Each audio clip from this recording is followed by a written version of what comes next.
Welcome to TRS Clips, India's fastest learning portal. Make sure you subscribe, make sure you hit that bell icon. Likewise, it's rare that you meet a serial entrepreneur who's just 27 years old. And it's rare that you meet people who've kind of established their own careers at 27. You dropped out of school, dude. What's the deal with that? You dropped out in what, 7th standard, 8th standard? I dropped out after 10th standard. Oh, okay. So I started freelancing when I was at my 8th grade. And for the first 2 years, it was largely figuring out things, failing at almost all of the things that I did. The moment I got to 10th grade, got the hang of it, started earning some income. I mean, it was in dollars, so it was a lot of money in rupees back then. Wait, what's the story? Like, where were you? What was going on in your head? I was in Coimbatore, Okay. coming from a very middle-class family. Dad worked for BSNL. We got a subsidized internet connection at home. Used to spend like an hour a day with computers. So one fine day, I went to Google and searched about iPhone. That was like the big thing happening in 2007-8. Then I got exposed to multiple blogs, reviews, and whatnot. So that took me on the path of setting up my own blog and getting my own domain registered, dvishnu.com. I actually was frustrated with my email address, which was like d_vishnu_prasad123@yahoo.com. That's what I got. So I got my own domain name and I was so happy. I put all my savings into getting that domain. And I started blogging and I figured out getafreelancer.com, where there were projects for content writing, digital marketing, and bid on a few projects. I learned along the You way. made your first salary through like freelancing, Yes. basically. Wow. When I was 13. 94 born, okay? Yes. So when you were 13, it's 2007, I was in 9th standard then. I was just thinking of the girl I wanted to date. I was just thinking of, like, at the most conscientious thing I was thinking of was my studies. And here you are like making money from freelance gigs. In 2007, it's not every day that you hear about a kid doing it. Nowadays, kids do it, but Of course. honestly, there must have been something off in your head to do this, bro. Like, See, in a I very wanted to- respectful way. Actually, I was looking at my cousins and my family members. Typically, everybody would go to the US to do the masters and works for a FANG, a Facebook, Amazon, Netflix, Google, one of these top companies, Microsoft. And the only aim as a kid was to get into one of the top tier institutes in the country and then go to the US to do masters.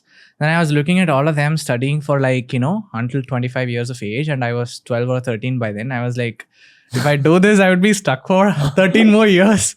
And I hate doing this physics, chemistry, mathematics. So I was like, what is the other way around? At the end of the day, everybody are respecting those who are wealthy and who accomplished and who made something for themselves. So let's work on building our competencies in some area, right? Did you know coding back then? No at all. coding at all. This was just like street smarts, basically. Yes. So looking at other blogs that reviews, let's say antivirus softwares, I made my own antivirus review website and I tried to rank it on the top spots of Google. So it took 2-3 years of figuring out. Nothing happened on day one. I used to be disappointed and go to my mom and tell like, Mom, I thought this will make me $1,000. Somebody told they will give me $1,000. That time it was 39 rupees per dollar, 39,000 rupees. I lost it. And my mom was like, Vishnu, it's all okay. You're anyway studying. You will go to engineering and then you will do your masters. Then you will get a great job. You will make lakhs of rupees. Be happy. And everybody used to take me for like, okay, he's playing some games. And then, as long as he scores good marks in the school, once he gets to the 10th and 12th grade, we'll properly grind him. Until then, let's leave him alone. Let him do his own thing. I did all kinds of things, right? Like I was working for 16 hours, talking to all kinds of people, failing at several things, and then pulling off a few things. And being in India and having been located in Coimbatore also added to the advantage. We had a lot of educated talent pool coming in as freshers. And the whole industry was just evolving. And then there's a 16-year-old kid in Coimbatore who's cracked the system. I would tell people I'm 25 or 30, otherwise they wouldn't give me the projects. Yeah, that's the question I have. Did your age work against you? Because when Viraj and myself were starting Monk Entertainment, just being 22 was working against us so much. Like we had to really convince people to give us opportunities. It worked against me in two ways, but it was also an added advantage for me, right? Like I see what happened to me as my blessing and privilege. What happened to you? You see, I got a super early start, right? And I didn't have the pressure to perform. when somebody starts in their entrepreneurial journey at 23, 24, there is so much pressure to perform. Everybody are like, if you go for a job, there is an opportunity cost that they tie and tag to your profile. If you graduate from IIT and if you choose entrepreneurship, you're always like, you would have otherwise earned 30 lakhs per annum working for X company and 50 lakhs in equity working for Y company. Why is it that you are pursuing your startup? What if it fails? So that pressure was not there. I was at school. I was expected to score 90-95% marks, which I would anyways do, right? And before I dropped out of school itself, I built that momentum. I got that team of 15-20 people. I've got that early traction of making few thousands of dollars every month, which was very strong validation, right? And before I chose to completely drop out of education, formal education, and choose my path of entrepreneurship and pursue what I wanted to, I already had a 40-50 member business. We were making a few crores. So I didn't perform or get into something with too much pressure to perform. I do believe that the teenagers of today are way smarter than what we were. I'm not talking about you. I discount you from that general You bracket. can definitely count me. I was not a street mart child. I wouldn't have gone to IITs at all. Listen, man, we're almost the same age, and I know what kind of mindset was in teenagers' minds back then. I went to one of the best schools in the country, and not one single kid thought the way you were thinking back then. To be able to start your own thing, to not know what entrepreneurship is while doing it, to be able to lead 25-year-olds. Like, you know, you're what, 27 now? Yes, I turned 28 recently. So Your first employees are probably parents at this stage. yeah. Have any of them stuck around? I'm still in touch with most of them, but because I sold the first business that I have built, most of them went to that entity which acquired my company. Wow. But a lot of them are now at super well off. So I've hired people from call centers and now they're making 5-6 lakhs a month. In a very positive, I'm saying this as a compliment, there's something very off about you. Like you're a psycho, man. No. But there's I get something it. very So, admirable about you. Let me share with you the story on how I got the first sales gig done, right? Like, see, I've always been this guy where I'll roll up my sleeves. I'm like, okay, screw it, let's do it. But then I've fallen flat on my face most of the times and then realized it's okay to fall flat on your face to start with in any part of the journey. See, as a kid, as a baby, it takes 1 year to stand up and start walking.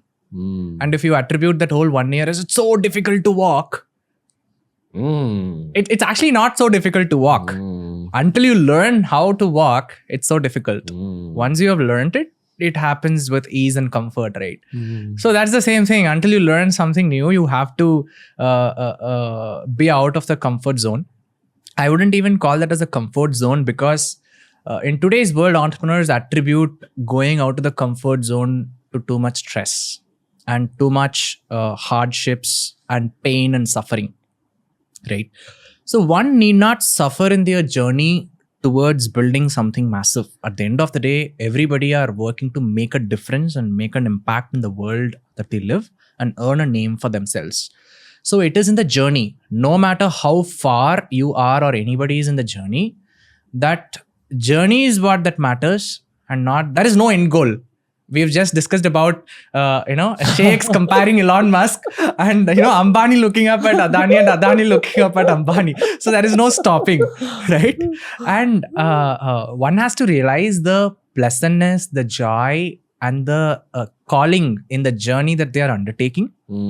And if I repeatedly say, I am kind, I am compassionate, I am blessed, and my work is my worship, and get started with my work. And I repeat it 30 times until it really gets into my head, my body, and every cell within my body. And I get to the work. Dude, but on what basis did a top founder hire you? Like, why did he We had a agree digital marketing company and we were already driving almost 10% of his sales. of his sales? Yeah, of So his you- sales. One key feature here is that Americans respect results. Yeah, If you absolutely. can deliver results for them, Correct. they will respect you. And then Absolutely. they'll help you grow. And I was already working for him for a year. During the period when my visa was rejected, we were still working for them, but I was not in the leadership team or anything. We were working in an agency, a client relationship. And the moment I landed in the US, we built a very good rapport. He was an entrepreneur who moved from Austria to the US and set up the business. And he has also scaled up from the scratch and built the business that he did.